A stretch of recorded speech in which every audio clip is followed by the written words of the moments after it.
All right. Hey, what's up, everybody? Welcome to this video. So today what I really want to go through is something that we received this morning for our eCom brand. And it was a quote from actually an agency representing an influencer. We had initially reached out to the influencer themselves via their Instagram page, and they told us basically to contact their agent via an email. And so this happens, every so often, especially with the ones that are kind of, I would say, more like professional in their influencer endeavors.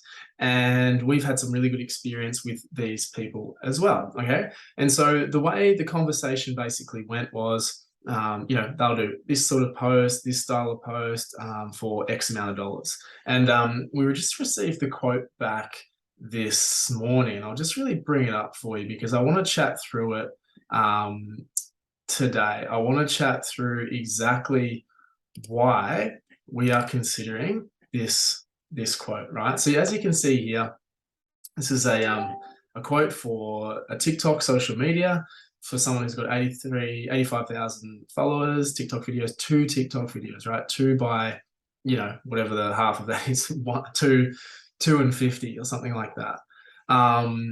And when we first received this, even though we've seen some outrageous quotes in the past, we were a little bit taken aback, right? We initially still get a little bit caught up in, are you serious that for that? Okay. But when we take a step back, when we really look at things objectively, that's when we can really consider these things as business decisions. Okay. Now, I'll admit that when we first started our business, even just giving products away for free to people didn't make sense in my mind. This took me a long time to kind of get used to, get comfortable with. But the sooner I realized this, the sooner we were more generous and liberal with our products, the more opportunities and doors actually opened up for us.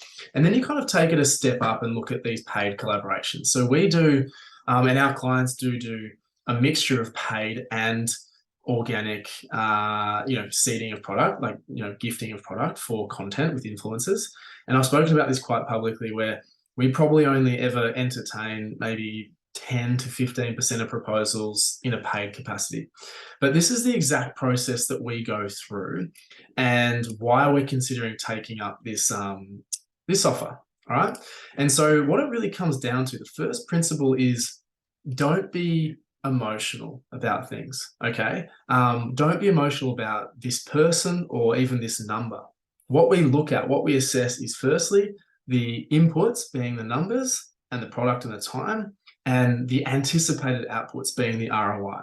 Now, the ROI being financially, the ROI being, social proofing, the ROI being followers, the ROI being traffic, and bringing people into our ecosystems.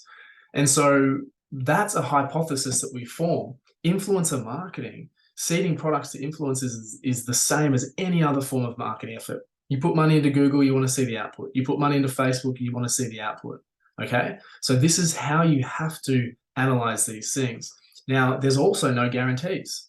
As you know, with any form of marketing, there's no guarantees on what you're going to get. So you hypothesize to the best of your ability what you think the anticipated outcome is going to be. And then you set yourself a bar of, okay, we minimally need this for it to be a win.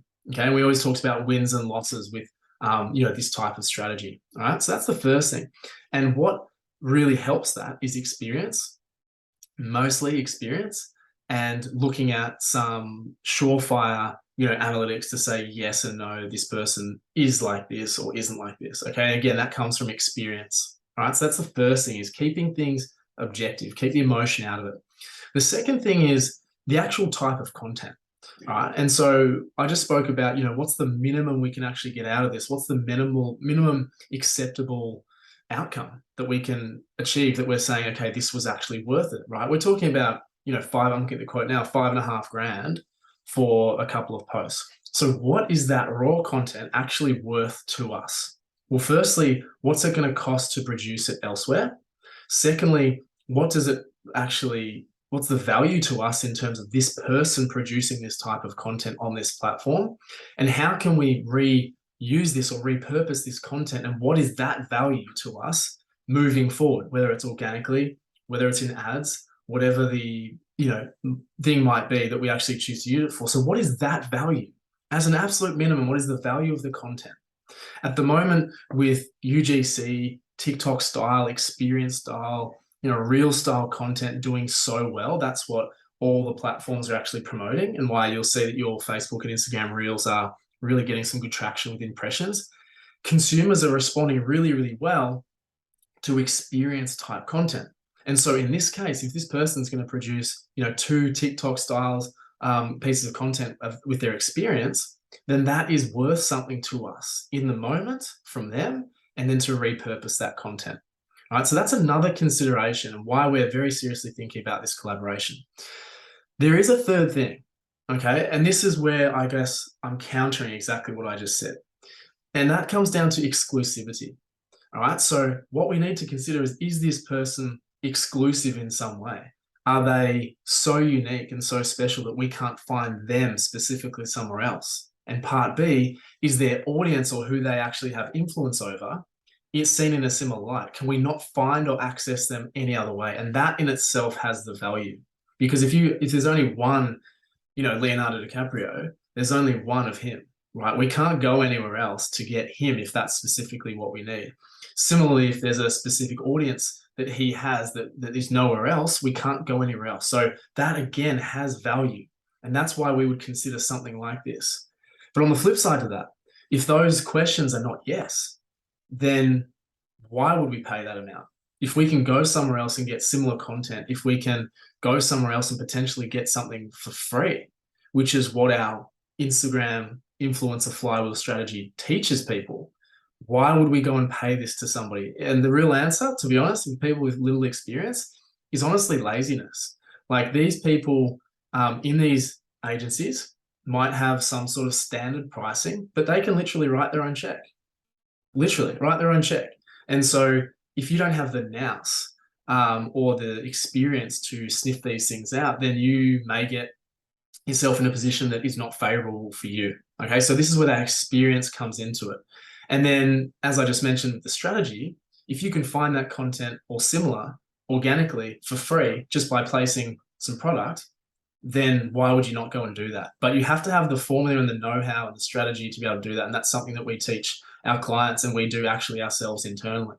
So that's probably, the counter to what I mentioned before about why we're considering it. Because at the moment, we will have to do the analysis on this person about those things I just mentioned.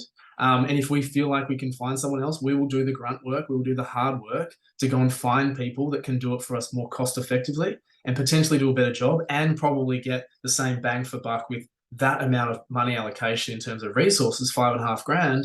What can we get? We could probably hit 4 or 5 or 6 people with that same amount of money and get 5 times as much content. So these are the things that go through our mind in making business decisions. And that is something specifically when it comes to paying influencers that we actually analyze ourselves. Because if we come to the conclusion at the end of the day that we're going to get a better ROI than what we put in, if this person is if the content is invaluable, and if this person is exclusive in some way, then we'll go for it. We'll spend that money if we're going to get that return, because that's what business is, and that's how you win, by leveling up, getting more outputs than you put inputs in every facet of the business. And so, look, I hope this discussion at least helps you in some way in analyzing, who you do pay, who you don't pay, who you engage with, who you don't engage with. But this was just a really good lesson that is happening in real time for us. And we will make a decision on whether we go ahead or not based on actual facts and those things that I discussed. So, look, I hope this was valuable for you. Any questions, obviously let me know, but I'll see you in the next video. Thanks.